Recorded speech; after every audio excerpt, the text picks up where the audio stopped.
the camel got his hump. In the beginning of years when the world was new, there was a camel. The camel did not want to work for the man like the other animals. So he lived in the middle of the howling desert. He ate sticks and prickles and was most idle. When anybody spoke to him, he said, "Hump," just hump, and no more. On Monday, the horse went to see the camel. The horse had a saddle on his back and a bit in his mouth. He said, "Camel, come out and trot like the rest of us." "Hump," said the camel, and the horse went away and told the man. On Tuesday, the dog went to see the camel. The dog had a stick in his mouth. He said, "Camel, come and fetch like the rest of us." "Hump," said the camel, and the dog went away and told the man. On Wednesday, the ox went to see the camel. The ox had a yoke on his neck. He said, "Camel, come and plow like the rest of us." "Hump," said the camel, and the ox went away and told the man. That evening, the man called the horse and the dog and the ox together. He said, "That camel in the howling desert won't work. You three must work double to make up for it." That made the horse and the dog and the ox very angry. So they held a powwow on the edge of the desert.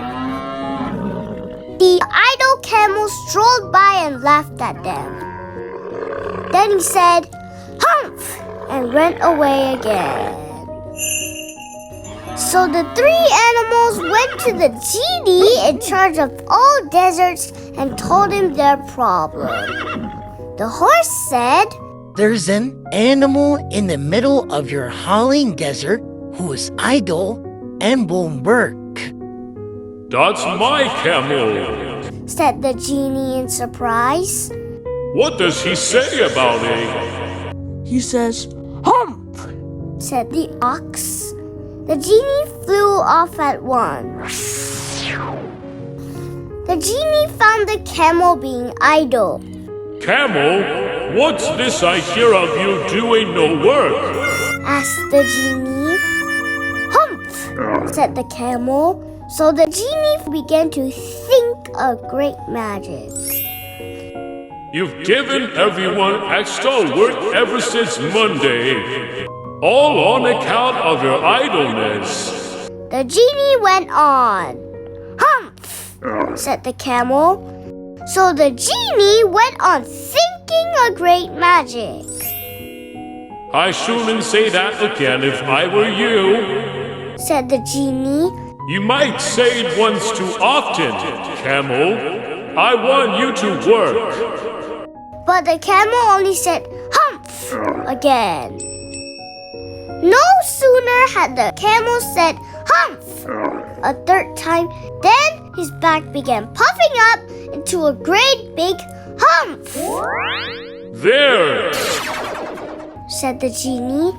"That's your very own hump that you've brought upon your very own self by not working." "But how can I work with this hump on my back?" cried the camel. "You would not work for 3 days. Your new hump lets you work for 3 days without eating," said the genie. So the camel humped himself, hump and all, and went away from the howling desert. And from that day to this, the camel always has a hump. But we call it a hump now, so as not to hurt his feelings. But he has never yet caught up with the 3 days that he missed at the beginning of the world. and he has never yet learned how to behave. The end. I hope you enjoyed my video. Please remember to subscribe, like, and share. Thanks for watching.